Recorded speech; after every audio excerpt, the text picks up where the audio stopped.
सांगली महापालिकेत राजकीय पदाधिकारी बनले सफाई कर्मचारी। आयुक्त संचिता महापात्र यांनी तब्बल 37 कर्मचाऱ्यांना केलं निलंबित। शिंदे सेनेच्या शहर प्रमुखाचा सफाई कर्मचारी यादीत समावेश।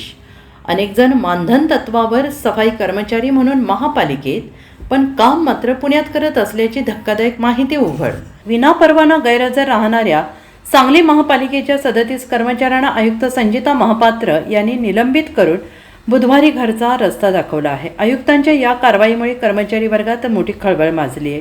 कामचुकारपणा करणाऱ्या कर्मचाऱ्यांवर अशीच कठोर कारवाई करण्याचा इशारा आयुक्तांनी दिला आहे।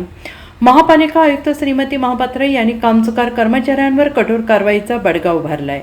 सक्षम प्राधिकाऱ्यांची कोणतीही पूर्व परवानगी न घेता आणि रजा मंजूर नसताना सलग 90 दिवसांपेक्षा जास्त काळ अनधिकृतपणे गैरहजर राहणाऱ्या विविध विभागातील एकूण 37 कर्मचाऱ्यांना महापालिका सेवेतून तात्काळ प्रभावाने निलंबित करण्यात आलं आहे। या कर्मचाऱ्यांवर केवळ निलंबनाची कारवाई न करता महाराष्ट्र नागरी नियमानुसार आणि बडतर्फीची कारवाई प्रस्तावित करण्यासाठी विभागीय चौकशी देखील सुरू करण्यात आलेली आहे।